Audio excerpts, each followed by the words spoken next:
धन्यवाद सर। ये सुनहरा आसन हमको देने के लिए।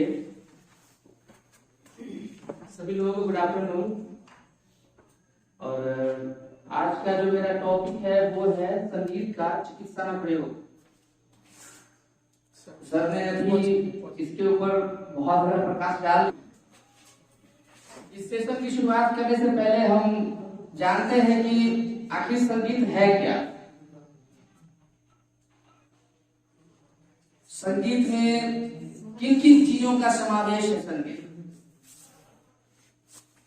तो गायन, वादन तथा नर्तन की जो क्रिया होती है वो संगीत कही जाती है।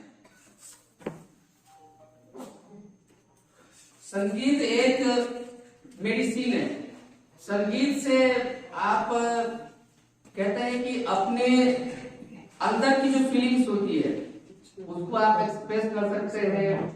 और एक समय था जब संगीत सिर्फ सुना जाता था, लेकिन आज इसका चिकित्सा के क्षेत्रों में जो प्रयोग है वो काफी बृहद पैमाने पर हो रहा है धीरे धीरे।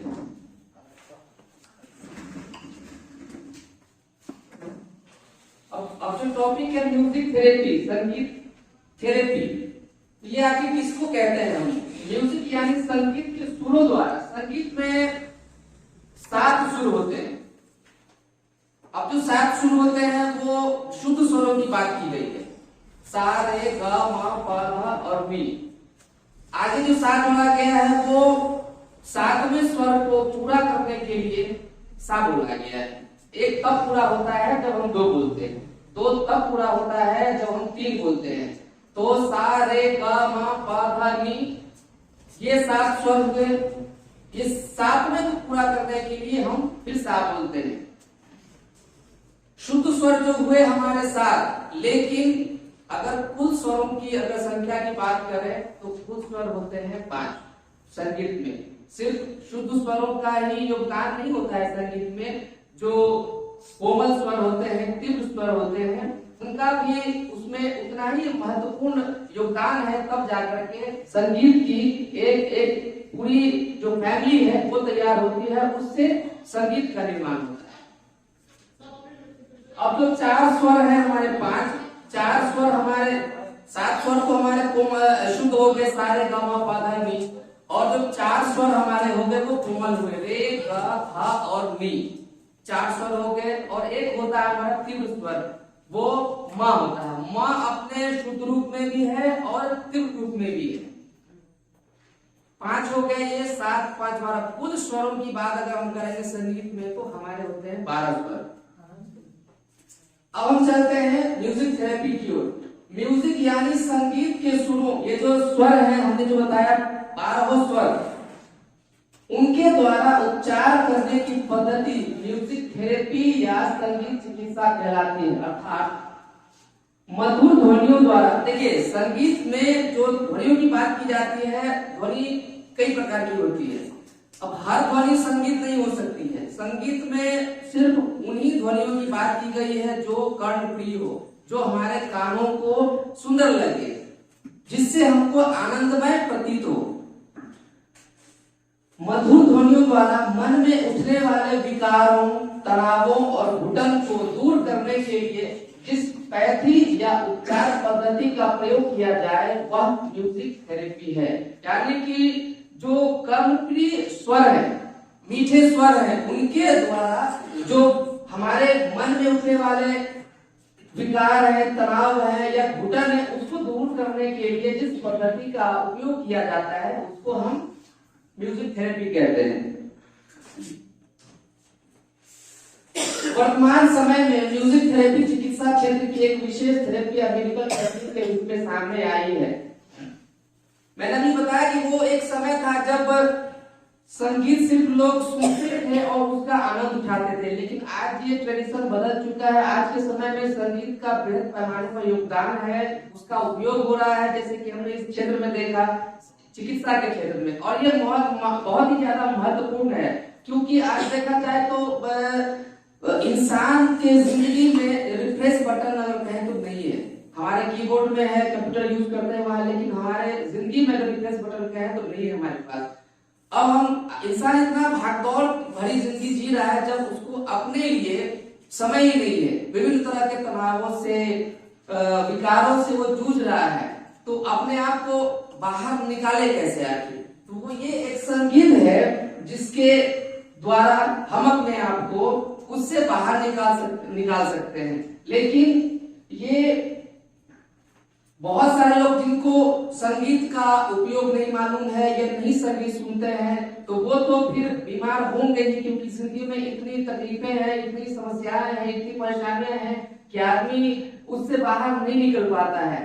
तो इसलिए ये एक विशेष थेरेपी या मेडिकल टेक्निक के रूप में हमारे सामने आई है। विभिन्न प्रकार के रोगों के उपचार के लिए जिस प्रकार एलोपैथी, होम्योपैथी, नेचुरोपैथी और आयुर्वेदिक जैसी पैथियों का प्रचलन चिकित्सा जगत में प्रचलित है, उसी प्रकार खास तौर से मानसिक रोगों के उपचार हेतु जिस टेक्निक या पैथी का प्रयोग किया जाता है वह म्यूजिक थेरेपी है। जैसे मेडिकल साइंस में होम्योपैथ है, नेचुरोपैथ है और जो एलोपैथ है, उसके ही तरह हमारा म्यूजिक थेरेपी का इस्तेमाल हो रहा है, उपयोग हो रहा है चिकित्सा के क्षेत्र में। खासकर कहते हैं कि जो मेंटल डिसऑर्डर जिसको होता है, जो पागलपन होता है, उनके उस प्रॉब्लम को ठीक करने में बहुत ही ज्यादा इसका उपयोग हो रहा है। इसके बहुत ही कहते हैं कि हम पॉजिटिव रिजल्ट जो मिलते हैं वो मिले हैं।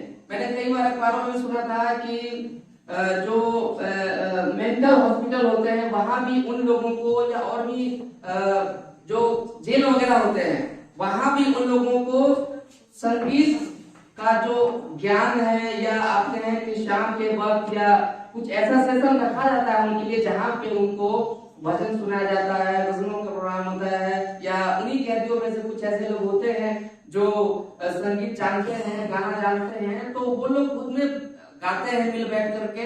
जो मेंटल हॉस्पिटल है वहां भी उन लोगों को संगीत थेरेपी दिया जाता है, उनको संगीत सुनाया जाता है और बहुत सारे ऐसे पॉजिटिव रिजल्ट भी मिलते हैं। संगीत में बहुत ताकत होती है, वाकई संगीत में बहुत ताकत होती है।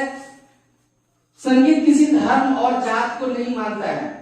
धर्म की बात अगर हम कर रहे हैं तो अभी कुछ दिन पहले, कुछ महीनों पहले, कुछ साल पहले की बात है, जब गुलाम अली जी का प्रोग्राम होना था मुंबई में, और जगजीत सिंह के लिए एक श्रद्धांजलि थी, क्योंकि जगजीत सिंह जी और गुलाम अली जी बहुत ही घनिष्ठ मित्र थे, और जब उनका इंतकाल हुआ जगजीत सिंह का, तो वो उनके श्रद्धांजलि जो मुंबई में प्रोग्राम आयोजित की जा रही थी उसमें उनको बुलाया गया था, और धार्मिक आधार पर भी उनको आने से रोका गया।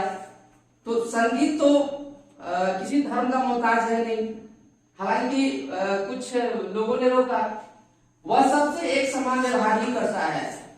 हिंदुस्तान में गुलाम अली जी कहते हैं कि हिंदुस्तान में जितना प्यार हमको मिलता है उतना पाकिस्तान में भी नहीं मिलता है। बहुत बड़े गजल के शायर सिंगर हैं, और उन्होंने, वो लोग ऐसे कलाकार रहे हैं जो बहुत सारे कलाकार को उन्होंने तालीम दी और बहुत सारे कलाकार पैदा हुए।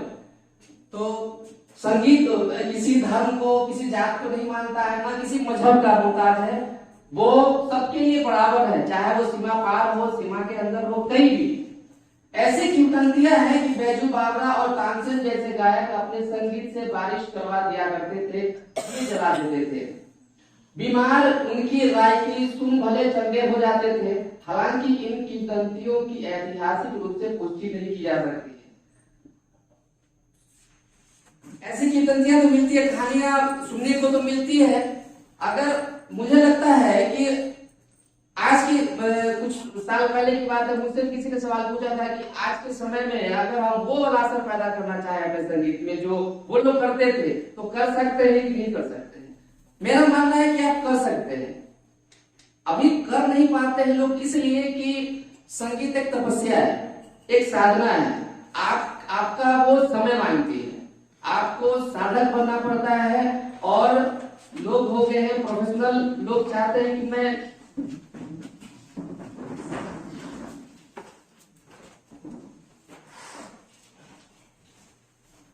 आज वो असर उनके गायकी में इसलिए भी नहीं हो पाता है क्योंकि लोग ये सोचते हैं कि मैं इतना ही पढ़ूं, जल्दी से जॉब कर लूं, उसी के लायक पढ़ूं, जो तपस्या चाहिए संगीत में वो नहीं कर पाते हैं, जो धैर्य, जो उनको बैठ के वो साधना करनी चाहिए वो नहीं कर पाते हैं, और इसीलिए वो असर उनकी गायकी में वो नहीं आ पाता है। तो अगर आप चाहते हैं कि वो असर गायकी में आए तो आपको मन मार के बैठना पड़ेगा, उतनी तपस्या करनी पड़ेगी जो नहीं कर पाते हैं। तो उस समय के जो गायक होते थे उतनी तपस्या करते थे, उतना साधना करते थे, इसलिए उनकी गायकी पे वो असर होती थी। आज भी मैं देखता हूँ कि कुछ जो पुराने गुरु जी हैं जिनका सौभाग्य मिला कभी कभी कुछ सुनने का, उनके गायकी से वो असर कहीं ना कहीं मिलता था, उनके गायकी में वो असर दिखता था, उनके गाने को सुन के मन एकदम तृप्त हो जाता था और तभी लगता था कि कुछ तो बात है। और हालांकि उन्होंने की थी साधना और उसी का परिणाम था कि उनके गायकी में वो असर थी। और अब नहीं हो पाता क्योंकि अब उतना साधना लोग नहीं, शास्त्रीय संगीत को लोग बहुत कम लोग अब सुन पाते हैं क्योंकि बहुत सारे संगीत आ गए हैं जो जिन लोगों का रुझान उस तरफ होता जा रहा है, तो शास्त्रीय संगीत बहुत लोग अब कम ही सुनना पसंद करते हैं। इसलिए बीमार उनकी गायकी सुन भले चंगे हो जाते थे। हालांकि इनकी तंत्रियों की ऐतिहासिक रूप से पुष्टि नहीं की जा सकती है, लेकिन आज विज्ञान और चिकित्सा जगत ने भी संगीत के महत्व को स्वीकार कर लिया है।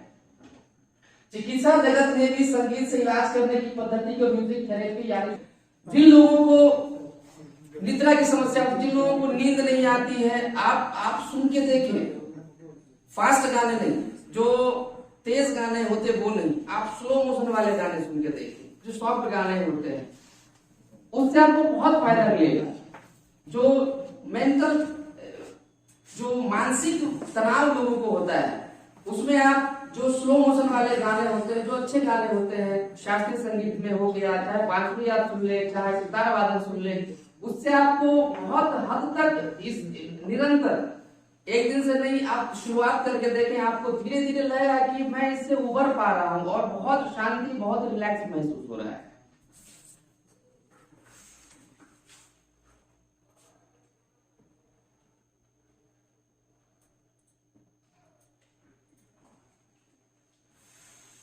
शास्त्रीय संगीत के रागों में कोई भी गीत, संगीत, भजन या वाद्य यंत्र बजाकर कई तरह के रोगों में लाभ प्राप्त किया जाता है। मेरा मानना है कि पढ़ाई लिखाई तो एक जरूरी अंग है जीवन का, क्योंकि पढ़ाई लिखाई सिर्फ इसलिए नहीं करनी चाहिए कि नौकरी चाहिए, आपको समाज में खड़े होने के लिए भी पढ़ाई लिखाई की आवश्यकता है। आपको वो तो करना ही है, लेकिन जीवन में आपको कोई एक वाद्य यंत्र, चाहे वो सिंगिंग हो, चाहे वो इंस्ट्रूमेंटल हो, आपको वो जरूर सीखना चाहिए, क्योंकि आपके जीवन में आप अपने जीवन में बहुत सारी कठिनाइयां होती है, बहुत सारे तनाव होते हैं, आदमी की भागदौड़ी बड़ी जिंदगी है, उसमें उसके पास उसे उबरने के लिए कोई और उपाय नहीं है। अगर आपने ये चीज सीख लिया, कोई इंस्ट्रूमेंट या गायन सीख लिया, तो शायद आप जो अपने काम के बाद का जो वक्त है उसका आप अपने इस दिन भर की जो थकान है, भागदौड़ भरी जिंदगी में जो समस्याएं उत्पन्न हुई थी, उससे उबरने में इसका उपयोग आप कर सकते हैं, जिससे कि आपको किसी डॉक्टर की शायद जरूरत नहीं पड़ेगी।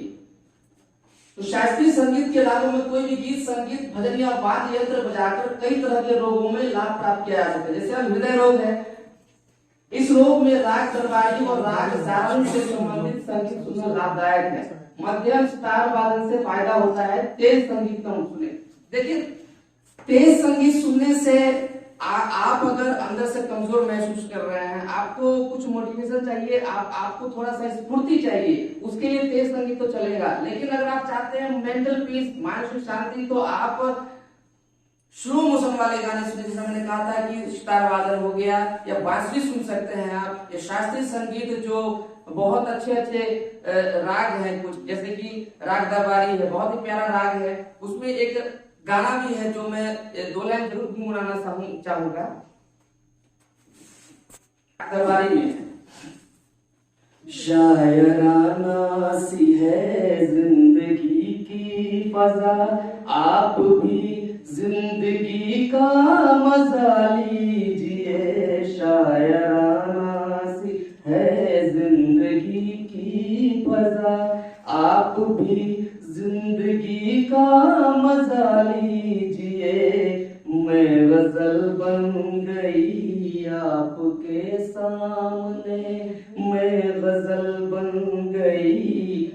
आपके सामने शौक से अब मुझे गुनगुना लीजिए, शायराना सी है जिंदगी की फजा, आप भी जिंदगी का मजा लीजिए, शायराना सी है। आप सुन तो रहे हैं मेरे दिल की लय, इसमें बेनाम सी एक उदासी भी है। आप सुन तो रहे हैं मेरे दिल की लय, इसमें बेनाम सी एक उदासी भी है, इसमें बेनाम सी एक उदासी भी है।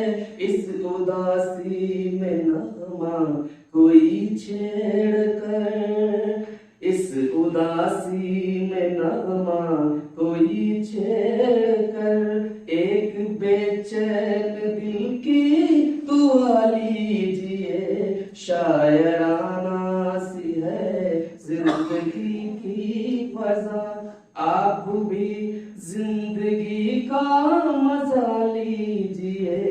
मैं गजल बन गई आपके सामने शौक से, अब मुझे गुनगुना लीजिए, शायराना सी है।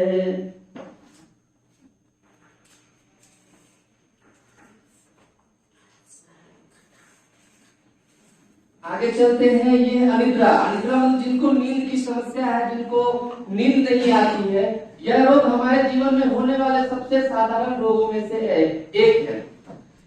आजकल ये समस्या कॉमन होती जा रही है। बहुत सारे लोग इस समस्या से पीड़ित होते जा रहे हैं, जिनको किसी न किसी बात का टेंशन है, किसी न किसी बात की समस्या है और उनको ये चिंता सताए रहती है, उनको समस्या होती है, उनको धीरे धीरे नींद आने बंद हो जाती है, उनको नींद नहीं आती है। फिर उसके बाद वो बहुत सारी नींद की दवाइयों का भी सेवन करते हैं, लेकिन वो कहीं ना कहीं आपको नुकसान देता है। और इसलिए अगर आप संगीत की तरफ जाए तो शायद आपको दवाइयों की जरूरत नहीं पड़ेगी। इस रोग के होने पर राग भैरवी और राग सोहनी सुनना लाभकारी होता है। बिस्तर पर शांत चित्त होकर मध्यम बांसुरी वादन सुनने से फायदा होता है। देखिए भैरवी जो है वो भोर का राग है और जैसा मैंने बताया था कि 7 शुद्ध स्वरों को छोड़कर जो 4 कोमल स्वर होते हैं वही कोमल स्वर इस राग में लगते हैं। सा, जैसे कि रे, गा, धा और नी, ये 4 स्वर इसमें कोमल लगते हैं और ये इसका समावेश होने से ये बहुत ही सुबह के वक्त आपको इतनी खुशी देगी, इतना सुंदर लगेगा कि एक माहौल ही अलग बन जाएगा आपका। दिन में सुबह उठने के साथ इसको आप सुन के देखें तो शायद आपको लगेगा कि मेरी जो दिन की शुरुआत है वो बहुत अच्छी हुई और कहीं ना कहीं आपको बहुत हद तक ये बहुत अच्छा महसूस कराएगा। ये पित्त रोग, इस रोग के होने पर राग खमाज सुनने से लाभ मिलता है। खाना खाते समय विशेषकर पानी, हवा जैसी प्राकृतिक ध्वनियों से परिपूर्ण मध्यम स्वर लहरियां सुनने से फायदा होता है। तो जिनको पित्त रोग है वो राग खमाज सुन सकते हैं और उनको भी इसमें फायदा मिले। कमजोरी, यह रोग शारीरिक शक्तिहीनता से संबंधित है। जिनको शारीरिक समस्या है, जिनको कमजोरी है, आप इस रोग से पीड़ित व्यक्ति कुछ भी काम कर पाने में खुद को असमर्थ महसूस करता है। जब आपके शरीर कहीं ना कहीं अगर आपके अंदर शरीर के अंदर अगर ताकत की कमी होगी, एनर्जी की कमी होगी तो शायद शरीर को चला पाना मुश्किल होगा। और इस रोग से पीड़ित व्यक्ति कुछ भी काम कर पाने में खुद को असमर्थ महसूस करता है। इस रोग के होने पर राग जय जयवंती सुनना या गाना लाभदायक होता है। उत्साह का संचार करने के लिए थोड़ा तेज संगीत सुने। जैसा कि मैंने कहा था कि आपको थोड़ा सा मोटिवेशन चाहिए या अंदर एनर्जी चाहिए तो आपको ये राग जय जयवंती सुनना चाहिए। याददाश्त, जैसे मेमोरी पावर इनकी डाउन हो जाती है, जिन लोगों की याददाश्त कम हो या कम हो रही हो उन्हें राग शिवरंजनी सुनने में से बहुत लाभ मिलता है। वीणा वादन और बांसुरी सुनने से अत्यधिक फायदा होता है। तो जिन लोगों की मेमोरी पावर उतनी स्ट्रॉन्ग नहीं होती है, वीक हो जाती है, तो आप राग शिवरंजनी सुन सकते हैं, बहुत ही प्यारा राग है ये भी। और वीणा वादन और बांसुरी सुनने से अत्यधिक फायदा होता है। खून की कमी या शारीरिक कमजोरी, खून की कमी या शारीरिक कमजोरी से पीड़ित होने पर व्यक्ति निस्तेज रहता है। राग पीलू से संबंधित गीत सुनने से लाभ पाया जा सकता है। मृदंग और ढोलक से उत्साह का संचार होता है। मनोरोग अथवा डिप्रेशन, इस रोग में राग बिहाग व राग मधुवंती सुनना लाभदायक होता है। घुंघरू और तबला सुनना मन प्रसन्न करता है।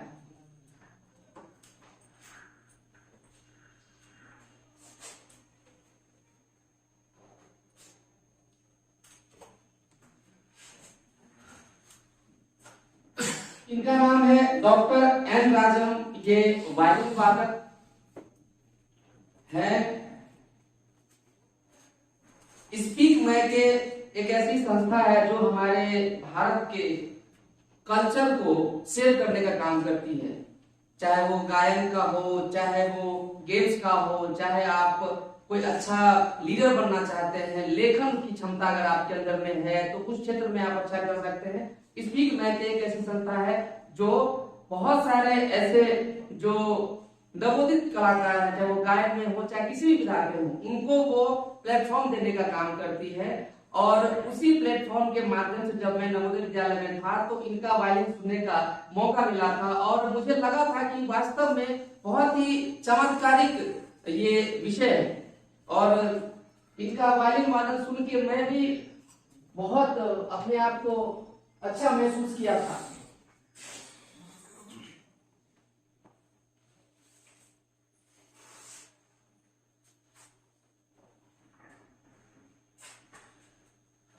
क्यों इनका नाम लिया मैंने, वो इसलिए लिया क्योंकि कोलकाता के एक अस्पताल में एक चमत्कार हुआ। यहाँ एक ऐसी पेशेंट थी जो जिनकी उम्र 21 साल के आसपास थी और वो कई वर्षों से कोमा में थी। और कोमा में रहने के दौरान कोई भी दवाई उनको ठीक नहीं कर पाई। और जो उस हॉस्पिटल के जो डॉक्टर थे जिनका नाम था डॉक्टर संदीप कुमार, वो खुद भी संगीत के अच्छे जानकार थे, जो गाते भी बहुत अच्छा थे। और उन्होंने उस पेशेंट को लगातार ये वायलिन वादन सुनने का उनको एडवाइस दिया था। और उनके वायलिन वादन को सुन करके ये पेशेंट कोमा से बाहर आ गई। कोमा वाले पेशेंट तो खुद सुन नहीं सकते, लेकिन उनको ये सुनाया गया था और जिसकी वजह से वो कोमा से बाहर आ गई। तो संगीत में इतनी क्षमता है, इतनी ताकत है कि एक ऐसे पेशेंट को जिसका उम्मीद सारे लोगों ने छोड़ दिया था और संगीत की वजह से वो उस कोमे से बाहर आ गई।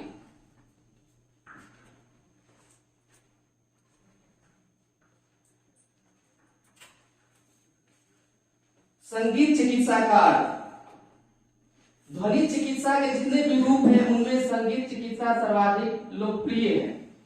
यदि हम गहराई से बात करें तो पाएंगे कि ब्रह्मांड की संपूर्ण संरचना ही संगीत में है। मानव जीवन में भी अपने प्राकृतिक स्वरूप में संगीत में है, किंतु वर्तमान समय में भौतिकवादी जीवन शैली एवं इंसान के अपने स्वार्थ, अज्ञान और अहंकार के कारण जीवन का संगीत कहीं खो गया है। राग बेसुरा हो गया है, जीवन की लय बिगड़ गई है। जिस शरीर व मन से संगीत प्रवाहित होना चाहिए वह शरीर व्याधियों से ग्रस्त और मन विक्षिप्त हो गया है।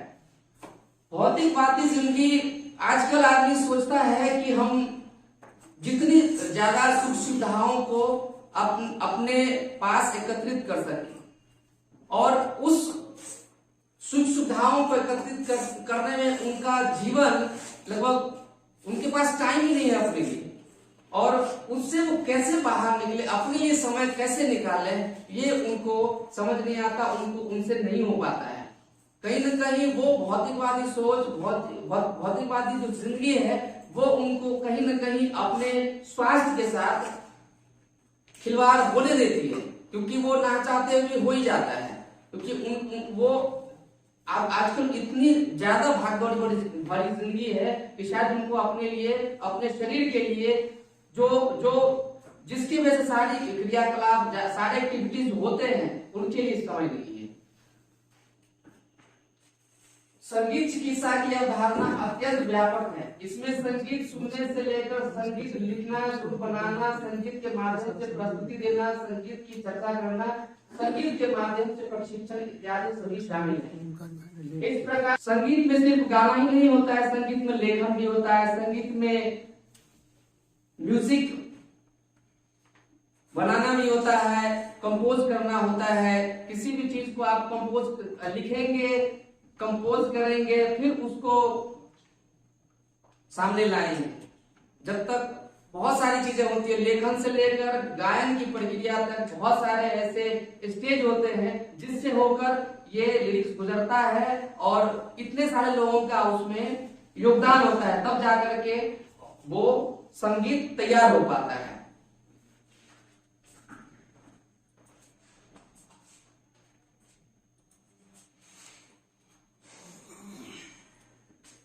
अब हम चलते हैं संगीत के प्रकार। संगीत के बहुत सारे प्रकार, संगीत के अनेक प्रकार, जैसे भक्ति संगीत। भक्ति संगीत में हम भजन गाते हैं, और वाद्य संगीत एवं शास्त्रीय संगीत, जिसमें कि जो इंस्ट्रूमेंटल होता है, इसमें कई सारे इंस्ट्रूमेंट्स होते हैं जिसको हम प्ले करते हैं। और क्लासिकल संगीत, क्लासिकल संगीत जिसमें हम रागों को गाते हैं, रागों का ज्ञान अर्जन करते हैं, अभ्यास करते हैं और उसको हम गाते हैं। लोक संगीत जो हमारा फोक सॉन्ग होता है। फिल्मी संगीत, एक और संगीत गलती से छूट रहा है, वो है पॉप संगीत। तो ये सारे संगीत के प्रकार है हमारे।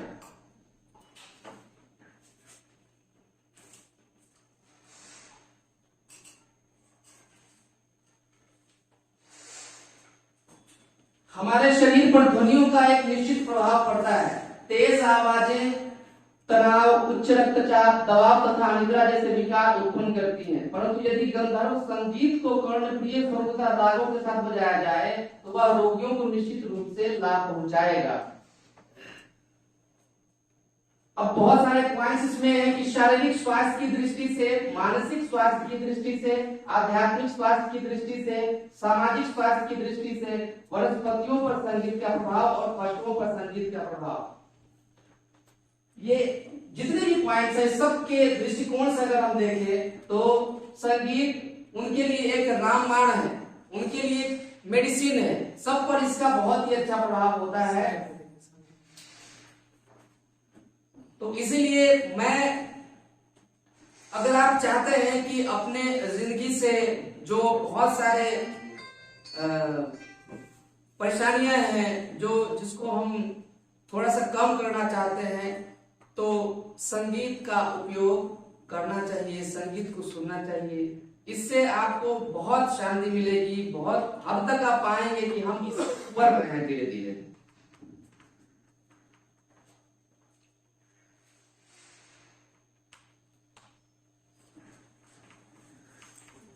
चलिए पीडीएफ शेयर कीजिए।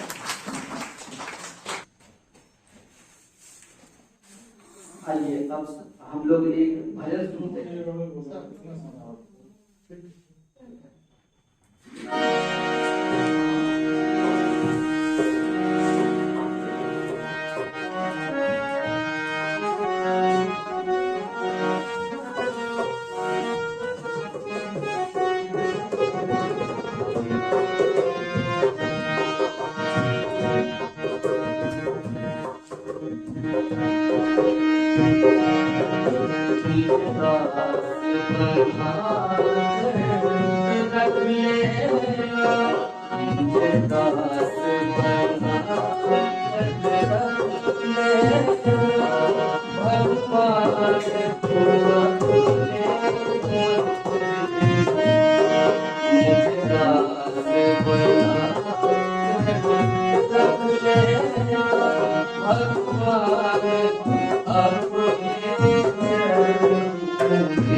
भगवान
Bhagwan